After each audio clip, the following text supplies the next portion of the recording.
우리 주님께서 공생애를 2년 반쯤 마치셨을 무렵에 가이사랴 빌립보에서 제자들에게 물으셨습니다. 사람들은 나를 누구라 하느냐? 그리고 너희는 나를 누구라 하느냐? 그때 베드로가 사도 단을 대표해서 올바른 믿음을 주님께 고백하였습니다. 그 신앙 고백을 받으신 주님께서 너는 베드로라, 내가 이 반석 위에 내 교회를 세우리니 음부의 권세가 이기지 못하리라 하셨습니다. 이렇게 예수 그리스도께서 그리스도 자신의 교회를 반석 위에 건설하시겠다는 말씀을 그 자리에서 직접 들었던 사도 베드로가 그 예수 그리스도의 교회를 과연 어떤 실체로 이해하고 있었는가 하는 것이 베드로전서 2장에 잘 나타납니다. 우리가 이미 살펴본 베드로전서 그 2장 4절 5절, 특별히 그 5절 말씀이 오늘 우리가 살펴볼 9절, 2장 9절 말씀과 아주 긴밀하게 연결되어 있는데요. 베드로전서 2장 4절 5절에서 베드로 사도가 교회에 대해서 이렇게 가르치지 않습니까? 사람에게는 버림바가 되었으나 하나님께는 택하심을 입은 보배로운 산돌이신 예수에게 나와 너희도 산돌처럼 신령한 집으로 지어지고 예수 그리스도로 말미암아 하나님이 기쁘게 받으실 신령한 제사를 드릴 거룩한 제사장들이 될지니라. 그러니 베드로 사도를 따르면 예수 그리스도의 교회는 신령한 집, 곧 성신적인 집입니다. 성신의 능력으로 세워지는 거룩한 집이라 그 말입니다. 이 신령한 집은 살아 움직이는 돌들로 지어지는, 말하자면 돌집인데, 그 산돌, 살아있는 돌들이 뭔가 하면 바로 예수님과 신자들입니다. 그리스도와 그리스도인들. 그런데 이 신령한 집을 지으려고 예수님을 이 집의 주춧돌로 택하신 분이 다름 아닌 하나님이신 걸 보면 하나님께서 이 집의 집주인이시요 건축주이십니다. 그리고 그리스도인들, 곧 교회는 이 신령한 집을 형성하는 주 재료가 될 뿐만 아니라 그 다음 바로 이어서 하는 말이 거룩한 제사장으로서 신령한 제사를 드린다고 하는 걸 보면 제사장이 제사를 드리는 이 집은 다름 아닌 성전이 아닐 수가 없습니다. 그래 그리스도인은 성전도 되고 제사장도 됩니다. 그러니 이 2장 5절 말씀은 우리가 누구이며 무엇을 해야 하는가를 다 가르쳐 주시는 말씀이 될 것입니다. 우리는 누구인가 할 때 그리스도와 연결된 성전이며 동시에 그 성전에서 봉사하는 제사장들입니다. 우리는 무엇을 해야 하는가 할 때 예수 그리스도로 말미암아 하나님이 기쁘게 받으실 신령한 제사, 성신적인 제사를 드려야 하는 사람들입니다. 이와 같이 베드로 사도는 그 구약 시대에 있었던 모세의 성막과 솔로몬의 성전과 또 자기 시대에 있었던 그 헤롯 성전을 생각하면서 이렇게 교회가 하나님의 성전이라고 가르칩니다마는 그 가르침에서 멈추지 않고 오늘 우리가 본문으로 읽은 2장 9절을 보면 그보다 훨씬 더 나아갑니다. 어디로 나아가는가 하면 교회를 가리켜서 성전보다 훨씬 더 범위가 크고 넓은 하나의 거대한 나라, 국가, 민족, 백성이라고 말합니다. 그래, 2장 9절 상반절을 보면 오직 너희, 이때 너희란 그 아시아의 그 당시 그 로마 판도의 그 아시아 넓게 퍼져 있던 주로 이방인들로 구성된 그 교회 아니에요. 오직 너희는 택하신 족속이요 왕 같은 제사장들이요 거룩한 나라요 그의 소유된 백성이니 합니다. 이 네 가지를 쭉 보면 네 가지 가운데 세 가지가 직접적으로 나라와 백성을 지칭하고 있습니다. 그 택하신 족속에서 족속이란 민족, 백성 그런 말 아니겠습니까? 그래, 이 네 마디를 시간이 허락하는 대로 차례로 살펴보려고 합니다. 첫째로 교회를 가리켜 택하신 족속, 택하신 백성이라 합니다. 누가 택하셨다는 말이겠습니까?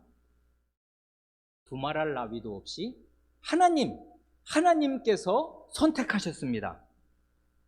교회는 하나님께서 친히 선택하신 백성입니다.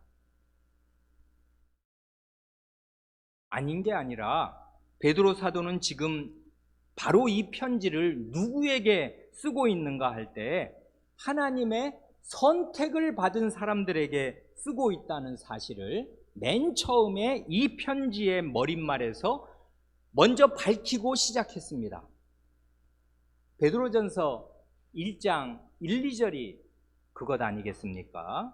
예수 그리스도의 사도 베드로는 본도, 갈라디아, 갑바도기아, 아시아와 비두니아에 흩어진 나그네, 2절이 중요한데 곧 하나님 아버지의 미리 아심을 따라 성신의 거룩하게 하심으로 순종함과 예수 그리스도의 핏부림을 얻기 위하여, 그 다음에 나오네요, 택하심을 입은 자들에게 편지하노니 은혜와 평강이 너희에게 더욱 많을지어다. 여기 보면 이게 이 삼위일체적인 선언이 이게 처음 서신의 맨 머릿말부터 장엄하게 울려 퍼지지 않습니까? 택하심을 입은 자들, 곧 하나님의 선택을 받은 사람들은 어떤 사람들입니까? 여기 보면 성부 하나님께서 미리 아신, 그러니까 이 세계를 지으시기도 전에 아무것도 없고 오직 삼위 하나님만 계시던 그때에도 이 사람들은 내 사람들이다, 누구는 내가 선택한 사람들이다 하고 하나님께서 예지하신, 미리 아신 사람들입니다. 하나님의 선택을 받은 이 사람들은 누군가 하면 성신께서 거룩하게 하나님의 백성으로 구별하신, 성신께서 거룩하게 하신 사람들입니다. 이 사람들은 누군가 하면 예수 그리스도의 핏부림을 얻어서 예수 그리스도의 말씀에 순종하고 사는 사람들입니다. 성부, 성자, 성신께서 태초부터 이 역사의 마지막 날까지 하나님의 선택받은 백성을 위해서 이렇게 수고하셨습니다. 이걸 다른 측면에서 생각한다면 내 자신이 하나님의 선택을 받은 사람인 사실을 어디서 알 수 있으며 어떻게 확증할 수 있는가 할 때 선택받은 백성들 안에 있는 것으로, 즉 교회 안에 있는 것으로 확증하는 것입니다. 택하신 족속이라고요. 이 백성을 택하신다 이 말입니다. 택하심이 입은 자들에게 이 편지를 씁니다. 그래서 교회는 택하신 백성들인데 교회 안에 있을 때 자기가 선택받은 사람인 것을 확증할 수가 있고 자기도 알고 남도 알 수 있게 된다 그 말입니다. 그런데요, 우리가 하나님의 선택을 받은 백성이라는 이 사실은 우리의 마음을 한없이 기쁘게 하는 동시에 지극히 겸손하게 만듭니다. 하나님의 선택을 생각할 때는 언제나 이 기쁨과 겸손, 이 두 가지가 항상 함께 있어야 마땅합니다. 이걸 놓치면 선택의 그 핵심을 다 놓쳐버리는 거라고요. 그러면 정반대로 갑니다. 이스라엘이 갔던 그 길. 그래 모세는 하나님의 이 선택이 국가적으로, 족속으로, 백성 단위로 처음 임하던 시대에 살면서 그 하나님의 선택이 이 백성에게 임하게 한 구원자요 장본인 아니었습니까? 출애굽의 지도자.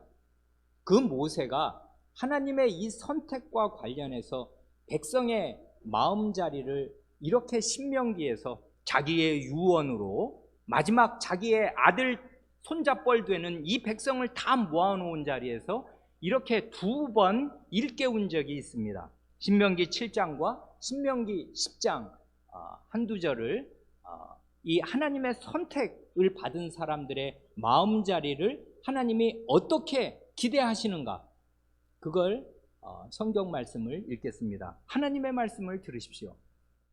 신명기 7장 7절 8절은 이것입니다.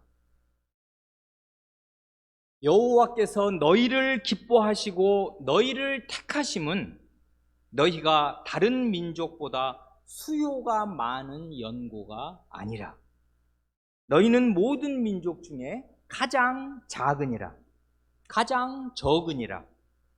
여호와께서 다만 너희를 사랑하심을 인하여 또는 너희 열조에게 하신 맹세를 지키려 하심을 인하여 자기의 권능의 손으로 너희를 인도하여 내시되 너희를 그 종되었던 집에서 애굽 왕 바로의 손에서 속량하셨나니 합니다.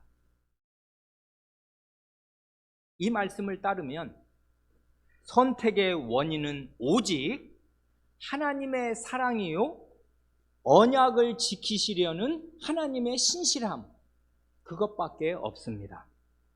이걸 하나님이 이 사람들을 기뻐하셨습니다. 그리고 지극히 사랑하셨습니다.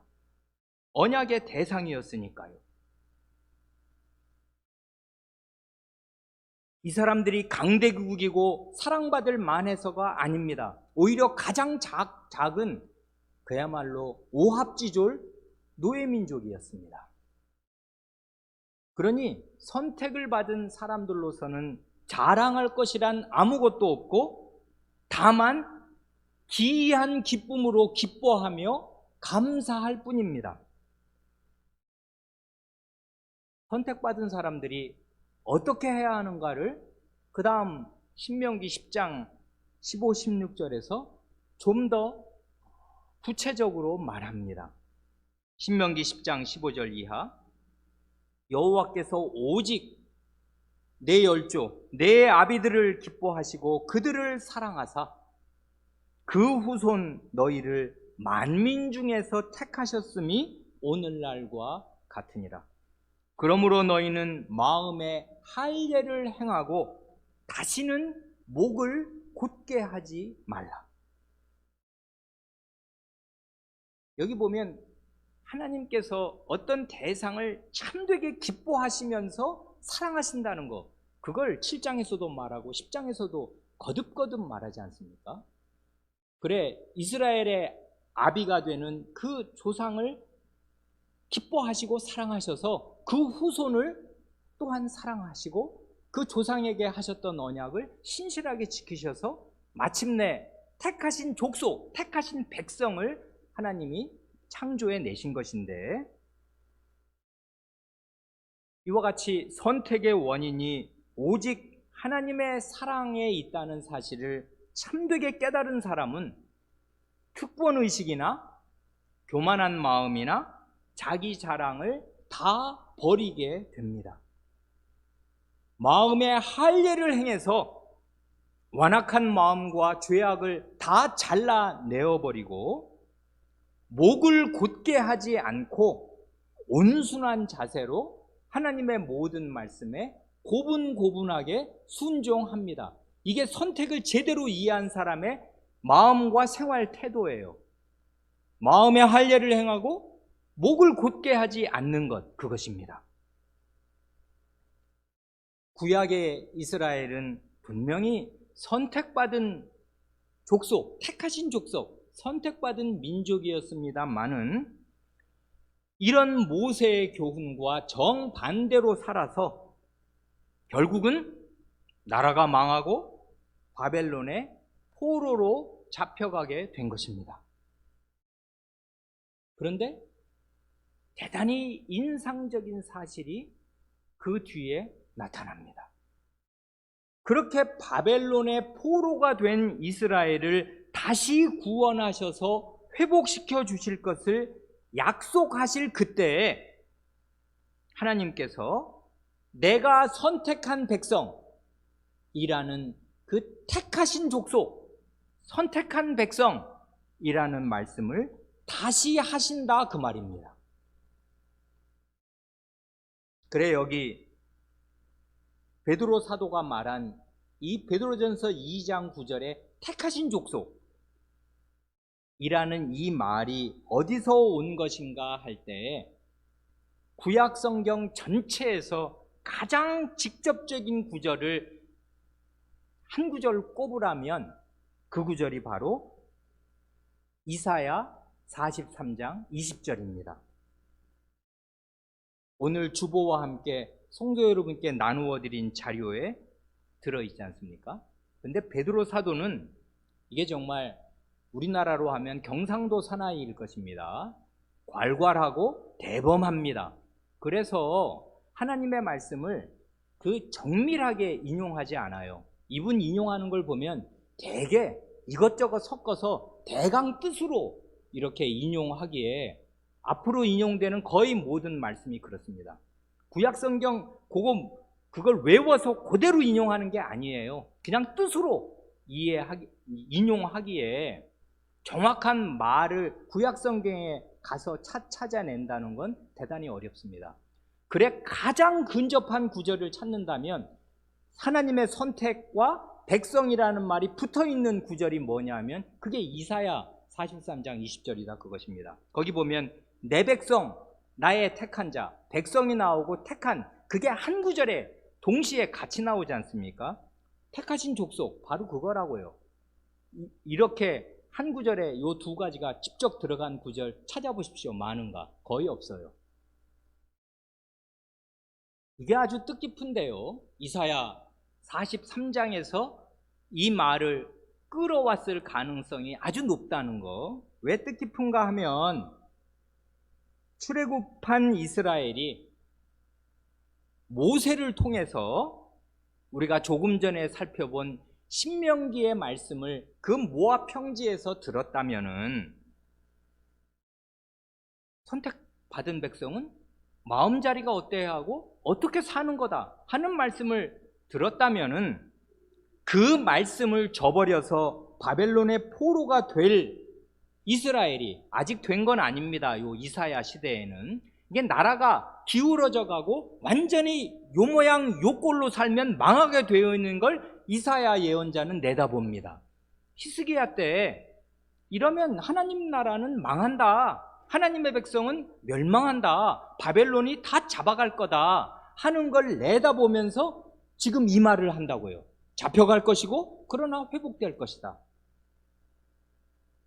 그래, 모세를 통해서 들었던 그 말씀을 저버려서 결국은 바벨론의 포로로 잡혀가게 될 이스라엘이 이번에는 이사야 예언자를 통해서 너희는 하나님의 택하신 백성이다 하는 말을 다시금 듣게 되는 것입니다. 바꾸어 말하면 하나님의 백성으로 선택해 주시는 이 일이 먼저는 애굽의 노예 생활을 배경으로 이루어지고 훗날에는 바벨론의 포로 생활을 배경으로 다시 한번 이루어진다 그 말입니다. 그래 이사야 43장 20절 21절이 그걸 말하지 않습니까? 이사야서는 예전에 우리가 성경 공부 시간에 2번 읽어서 대강 아실 것입니다.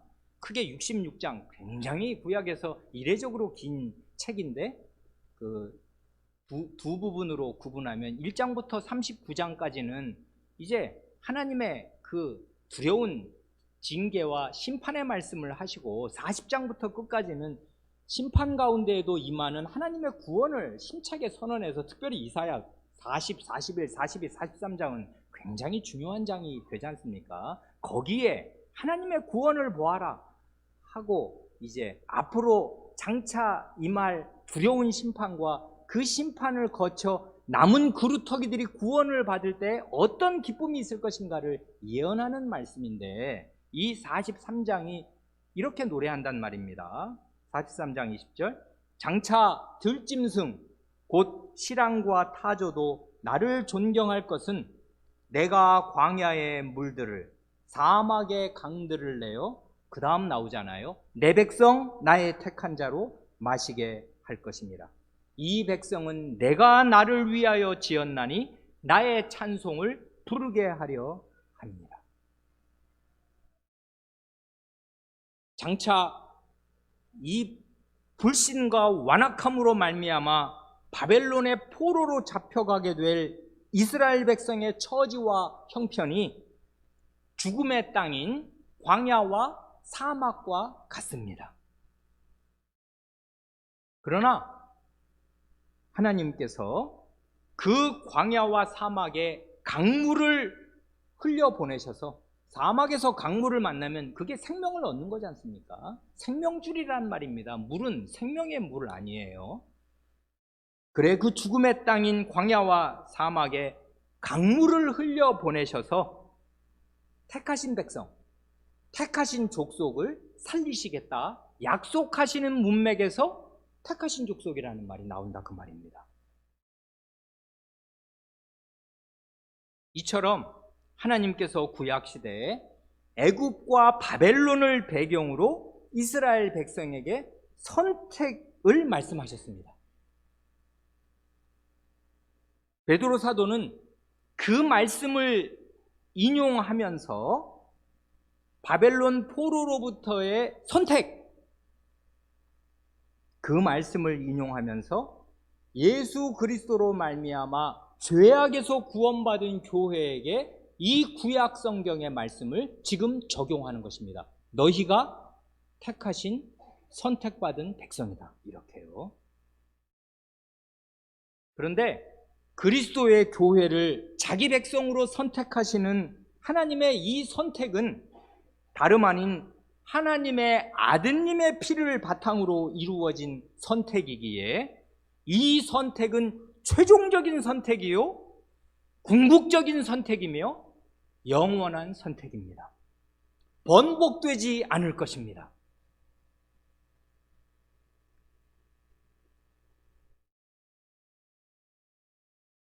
과거 그 이스라엘에게 적용했던 이 중대한 하나님의 말씀을 서슴없이 그 이방인들로 구성된 그 교회에 적용하는 사실이 이 힘이 놀랍습니다. 이건 구약의 역사와 이 신약의 흐름, 하나님의 은혜의 흐름을 마음에 확신하고 있기에 이 베드로 사도야말로 완전한 이스라엘 사람 아니에요. 태어나면서부터 이스라엘 사람으로 살아서 이스라엘의 민족 정신이 머릿속에 골수에 박혀있는 사람인데 이렇게 말한다 그것입니다.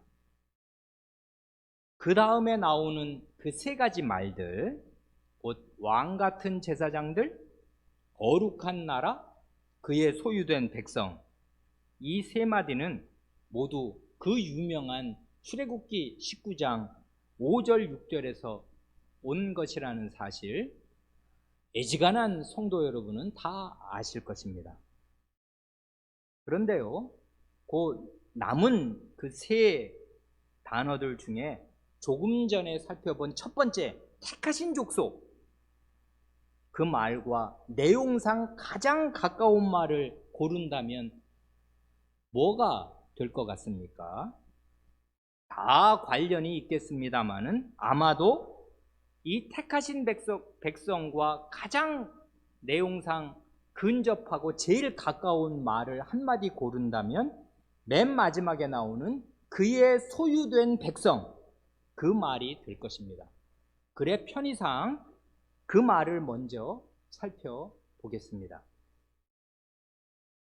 여기 그의 소유된 백성에서 그란 누구인지 우리 어린 사람들도 다 알겠지요.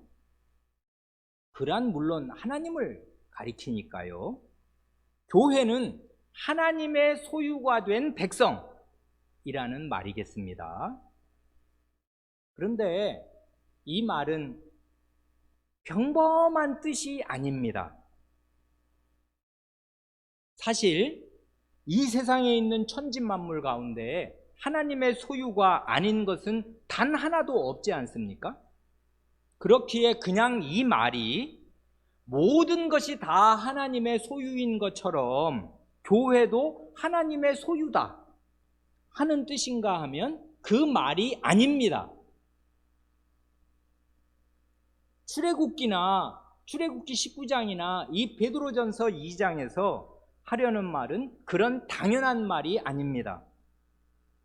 하나님의 전포괄적인 소유권, 이걸 지금 가르치려고 이 말을 하는 게 아니에요. 아니면 뭡니까? 이건 출애굽기 19장 5절을 그냥 잘 읽으면, 주의 깊게 읽으면 사실은 문맥에서 누구나 분명하게 간취할 수 있습니다. 출애굽기 19장 5, 6절을 읽으면 이렇지 않습니까? 세계가 다 내게 속하였나니 너희가 내 말을 잘 듣고 내 언약을 지키면 너희는 열국 중에서 내 소유가 되겠고 너희가 내게 대하여 제사장 나라가 되며 거룩한 백성이 되리라 하실 때 거기 5절 보면 세계, 직역하면 온 땅이 나오고 뒤에 가면 열국, 모든 나라가 나오지 않습니까? 세계, 곧 온 땅이 다 하나님의 소유인 사실을 전제로 놓고 지금 하시는 말씀이잖아요. 세계가 다 내 거다. 세계가 다, 온 땅이 다 내 거다. 이런 사실을 전제로 놓고서 이스라엘을 내 소유로 삼으시겠다 말씀하시니까 이때의 소유란 무슨 소유인가 하면 아주 특별한 소유, 곧 보물처럼 애지중지하는 소유를 말하는 것입니다. 그냥 세계도 다 내 거고 너희가 그 세계 속에 있으니까 너희도 당연히 내 거다 이 말씀을 하시는 게 아니에요. 그래야 하나님의 소유된 백성이라 하면 하나님의 보물과 같은 존재다 그 말입니다. 하나님이 아주 특별히 애지중지하시는 대상. 그래 하나님께서 이 출애굽기 19장 5절 말씀을 하실 때 이게 어느 배경인지는 다 아십니다. 시내산에 지금 강림하실 것이고 이 백성을 모으라, 시내산 앞에 모으라 모세에게 말씀하실 때 지금 이 말씀을 하시는 거니까요. 시내산 언약 체결 직전에 하신 그 전문에 해당되는 말씀이니까 하나님께서 시내산에서 그 이스라엘 백성을 보실 때 그때 세계에는 당연히 이스라엘 백성이 탈출해서 나온 애굽 같은 대제국, 강대국도 있고 이게 모세는 기원전, 주님 주전 한 1500년 전 사람이니까 지금부터 하면 3500년 전 아니에요. 우리가 세계 역사를 모르는 사람들도 아닌데 3500년 전으로 거슬러 가면 고대 중국도 있고 고대 인도 제국도 있단 말입니다. 그 인더스강 문명, 황하 문명, 이 찬란하게 전 세계에서 꼽히고 있어요.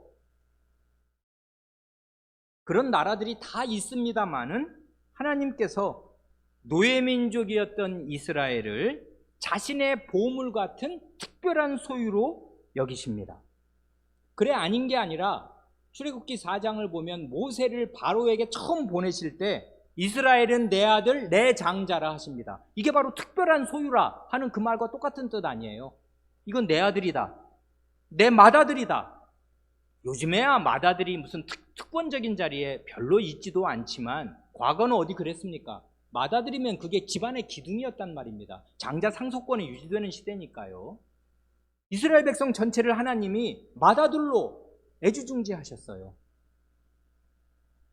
그래 시편 135편 4절에 이런 하나님의 그 특별한 소유됨, 이스라엘의 소유됨을 아주 아름답게 노래하는데 시편 135편 4절은 이렇습니다. 여호와께서 자기를 위하여, 이 말이 참 뜻깊지 않습니까? 하나님 자신을 위해서 야곱 곧 이스라엘을 자기의 특별한 소유로 택하셨음이로다 합니다. 이건 순전히 하나님의 기쁨, 하나님이 왜 그런지 우리는 이해할 수 없습니다. 아니 뭐 때문에 그런 노예민족을 별 볼 일 없고 그 무지하고 그 완악하고 아무것도 아닌 한 줌밖에 안 되는, 그 수로 볼 때는 장정만 60만이지만 세계 전체의 나라 단위로 볼 때는 이 나라는 세상의 약소국 중에 약소국이란 말입니다. 수에 칠 가치가 없는 약한 나라 아니에요. 노예민족을 뭐 몇백 년을 노예민족으로 살아온 백성이 무슨 별 볼 일이 있겠습니까? 그런데 참 기이하게도 하나님 자신을 위해서 자신의 기쁨으로 야곱 곧 이스라엘을 자기의 특별한 소유로 택하셨습니다. 특별한 소유입니다. 더욱이 교회는 하나님께서 가장 사랑하시고 애지중지하시는 하나님의 독생자, 하나님의 아드님과 한 몸을 이룬 존재인 까닭에 하나님께서 특별한 소유로 아끼시는 백성이요 아드님 안에서 선택하신 백성입니다. 그래 하나님의 그 미리 아심과 선택, 그것과 하나님이 애지중지하시는 보물 같은 특별한 소유, 이건 사실 딱 달라붙어 있는 거예요. 교회는 이런 존재입니다. 교회 안에 있는 신자는 하나님께 이런 대접을 받습니다. 특별히 이 종말의 시대에 역사의 마지막에 그리스도께서 오신 뒤에는 이 선택과 하나님의 특별한 소유됨이 움직일 수 없이 확정됩니다. 그래 이게 어려운 말일 수도 있는데 어떤 분에게는 그리스도는 선택의 거울이다, 칼빈 선생님이 그렇게 말하거든요. 내가 선택받은 사람인 거 어떻게 알 수 있나? 선택은 만세 전에, 창세 이전에 이루어진 거란 말입니다. 알 수가 있나요? 우리가 몇억 년 전의 일을, 하나님의 마음에 들어있는 일을 어떻게 아냔 말입니다. 그리스도가 선택의 거울입니다. 거울아 거울아 보면은 이 거울이 내 얼굴을 비춰주듯이 그리스도를 보면 내가 선택받은 사람인가 아닌가 알 수 있는데, 그리스도를 나를 위해서 주셨잖아요. 하나님의 아드님을 나를 위해서 주셨으니 내가 선택받은 사람이 아니고 무엇이겠습니까? 선택하지 않은 사람에게 자기 아드님의 목숨과 피를 하나님이 그냥 뿌리시겠냔 말입니다. 그 목숨이 얼마나 귀하고 그 피 한 방울이 얼마나 귀한데 그걸 헛된 데 하나님이 낭비하시냔 말입니다. 내가 그리스도인이고 그리스도를 믿는 사람이면 선택받은 게 이건 하늘이 두 쪽이 나도 틀림이 없는 사실이란 말입니다. 그래서 그리스도가 선택의 거울이에요. 그리스도 안에서 우리는 선택받은 백성임을 확신할 수 있습니다. 그러니 그리스도의 피가 내게 왔고 나를 뒤덮었으니 나는 하나님의 특별한 소유임에 틀림이 없는데, 그때 조심할 것이 내가 아니에요. 이 개인주의에 익숙한 우리는 무슨 말을 듣든지 전부 나 개인의 단자, 좁쌀 같은 나 개인 하나에 떨어뜨려서 모든 걸 적용해야 그게 적용이라고 생각하는데, 성경시대에는 그런 의식이 아예 없었습니다. 성경시대에는 개인주의가 아예 없었어요. 개인을 무시함이 아니요 언제든지 개인을 생각할 때는 선택받은 백성 안에 있는 나, 이렇게 자기를 인식한 거거든요. 그래서 여기 보면 전부 다 이게 집단의 언어예요. 공동체의 언어입니다. 택하신 족속, 거룩한 나라, 맨 마지막에 그의 소유된 백성. 이게 모두 공동체를 가리키고 있어요. 그리스도의 피가 개개인에게 뿌려지는 것이 사실입니다만은 그리스도의 피는 선택받은 공동체를 지향하는 것입니다. 이 공동체 안에서 우리는 구원을 확신하고 하나님의 빛나는 소유가 된다, 그 말입니다. 마지막으로 그 중간에 들어있는 둘째와 셋째, 곧 왕 같은 제사장들과 거룩한 나라는 함께 묶어서 생각하는 것이 좋을 것입니다. 이건 거의 같은 개념을 얘기하는 거거든요. 왕 같은 제사장들이 곧 거룩한 나라예요.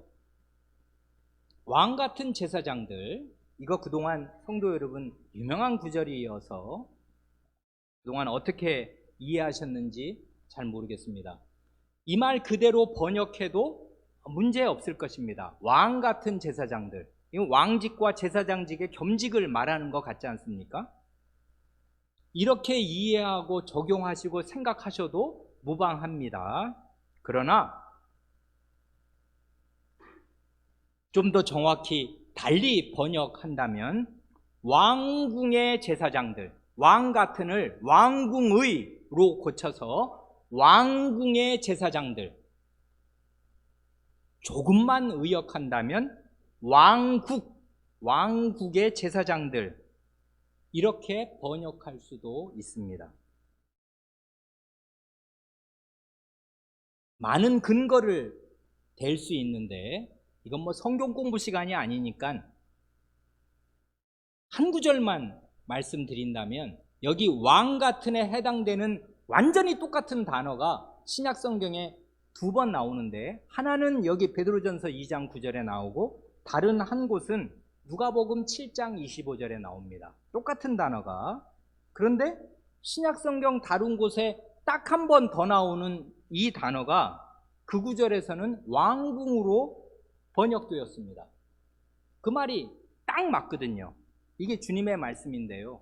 세례자 요한을 가리켜서 말씀하실 때 너희가 뭘 보려고 나갔더냐, 광야에. 세례자 요한은 광야에서 이제 그 회개 세례를 힘있게 선언하였지 않습니까? 너희가 뭘 보려고 광야에 나갔더냐, 부드러운 옷, 무슨 비단 옷 같아 하늘하늘 거리는 그 비싼 부드러운 옷 입은 사람 보려고 광야에 나갔냐? 보라, 화려한 옷 입고 사치하게 지내는 자는, 그 다음 말 왕궁에 있느니라 할 때 이 왕궁에 할 때 이 왕궁이라는 말이 여기 왕 같은 이라는 말과 똑같은 말이라고요.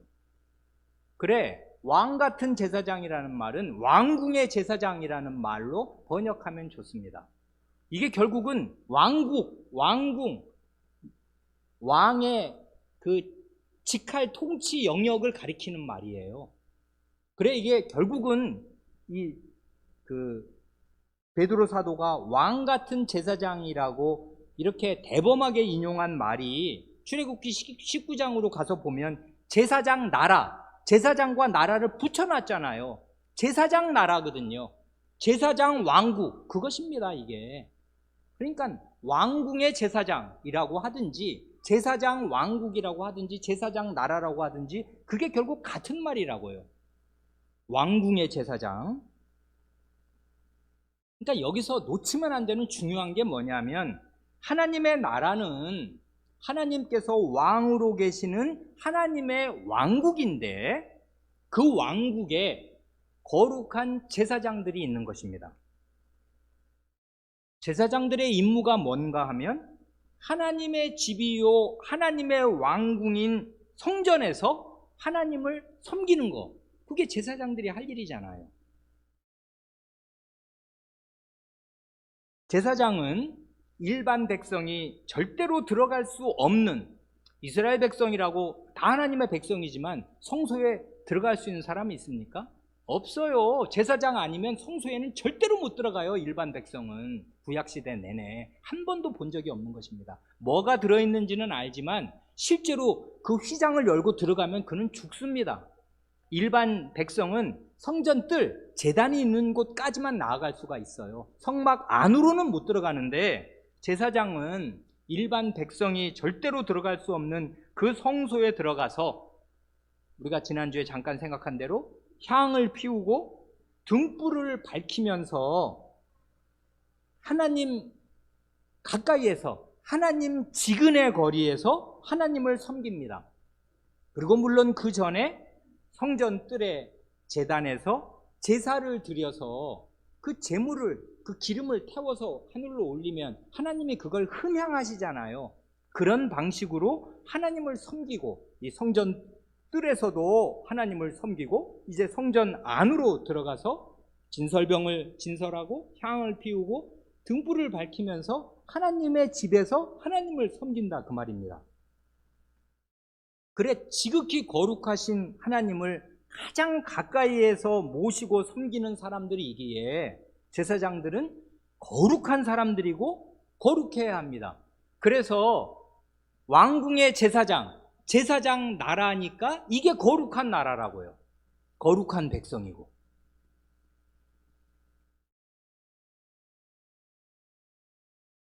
시간이 많이 가서 한 말씀을 더 드리고 마칩니다. 베드로 사도가 지금 교회를 가리켜서 너희는 택하신 족속이요, 왕 같은 제사장들이요, 거룩한 나라요, 그의 소유된 백성이라 할 때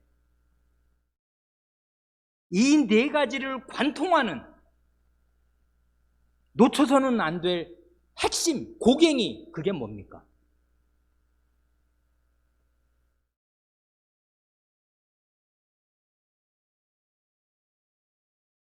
이걸 가만히 생각하면 모를 수가 없고 우리 마음이 감동하게 되는데, 그건 다름 아닌 교회를 향한 하나님의 친밀한 사랑과 관심입니다.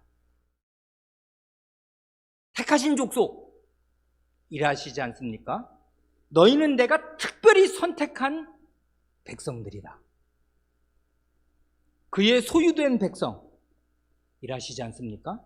너희는 내가 보물처럼 애지중지하는 특별한 나의 소유다. 그래, 구약 성경에 이스라엘을 하나님의 기업이라고 말하잖아요. 하나님은 재산이 있는데 자기 백성이 자기 재산입니다. 여호와가 그 백성의 기업이며 동시에 그 백성이 여호와 하나님의 기업입니다. 상호 소유. 남편의 제일 큰 재산이 뭐예요? 자기 아내지 않습니까? 아내의 가장 큰 재산이 뭡니까? 자기 남편이지 않습니까? 원래 그래야 되는 거라고요. 하나님의 가장 큰 재산은 자기 백성입니다. 하나님의 특별한 소유예요. 이거 없으면 하나님, 표현이 그렇지만 알거지같이 자기를 생각하십니다. 이 백성 잃으면 나는 안 된다. 무일푼이다. 자기 소유로, 기업으로 삼으신 특별한 소유입니다. 하나님의 백성은. 그 다음 왕 같은 제사장들, 거룩한 나라. 이건 뭡니까? 이렇게 말씀하실 때 너희는 다른 모든 사람과 달리 내 왕궁에서 왕인 나와 가장 가까운 거리에 있으면서 나를 섬기는, 지근의 거리에서 나를 섬기는 완전히 구별된 거룩한 존재들이다. 거룩이라는 말은 하나님께로 구별됨, 그게 거룩의 가장 중심되는 의미잖아요. 거룩한 나라라는 말은 무엇입니까? 하나님께 붙어있다 이거예요. 이 세상에서 나와서, 이 때묻고 하나님을 버린 이 세상에서 나와서 가장 하나님 가까운 곳에서 하나님을 만나고 하나님을 섬기는 존재들, 그게 거룩한 나라고 왕궁의 제사장들입니다.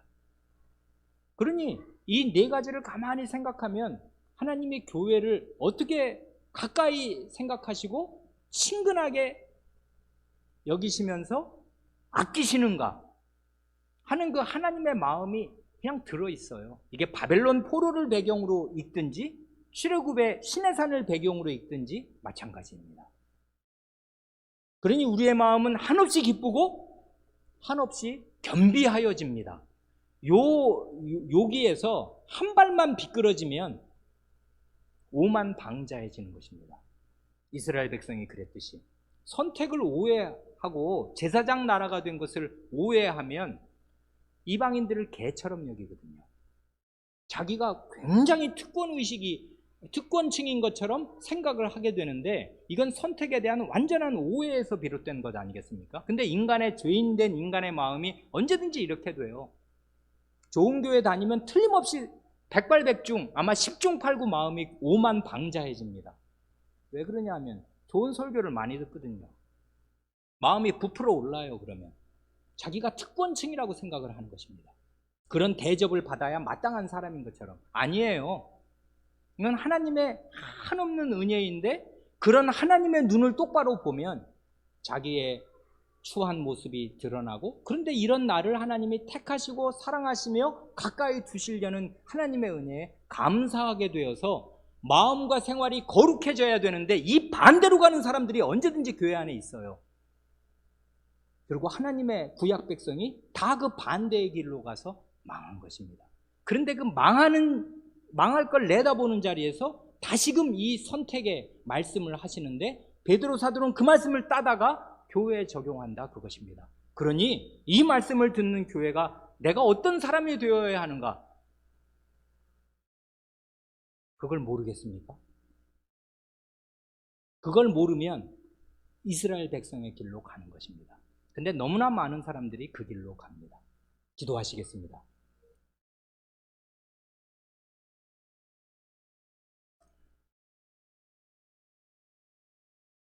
하나님 아버지, 그리스도의 입에서 내가 내 교회를 이 반석 위에 세우리라 하시는 말씀을 직접 들었던 사도 베드로가 자신의 편지를 받는 이방 신자들로 구성된 교회를 향하여 여러분들은 하나님의 선택하신 백성이요 왕궁의 제사장들로서 거룩한 나라이며 하나님의 특별한 소유가 된 백성이라고 거침없이 말할 때 그의 마음에 이스라엘 백성으로서의 이스라엘 역사가 들어있고 그 역사가 흐르고 흘러 어떻게 하나님의 지극한 사랑과 은혜가 예수 그리스도를 통하여 마침내 그 그리스도를 참되게 믿고 따르는 하나님의 은혜에 감복하며 감업하며 겸손한 마음으로 자기를 주께 즐거이 드리는 그 신약시대의 이방 신자들을 향하는가를 생각하고서 이렇게 말하는 것을 저희가 오늘 듣습니다. 저희의 형편이 바로 그와 같아서 저희는 이 세상 형편으로 볼 때에도 아무것도 아닌 자들이요 차라리 저희 말고 똑똑하고 좋은 교육을 많이 받으며 교양이 풍부한 훨씬 더 나은 사람들이 이 세상에 많은 하필 저희처럼 아무것도 아닌 자들을 이렇게 불러 모으셔서 하나님의 지극히 사랑하시는 대상으로 삼으시고 특별한 보물처럼 여기셔서 저희를 가까이 두시려 하시며 거룩한 제사장들로 삼으셔서 저희의 섬김과 예배를 받으려 하시니 이런 하나님의 마음을 저희가 이해할 수 있게 하여 주시기를 구합니다.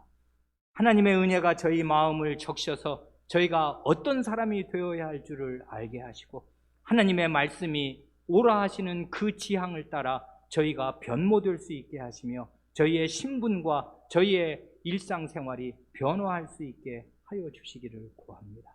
우리 구주 예수님의 이름으로 기도합니다. 아멘.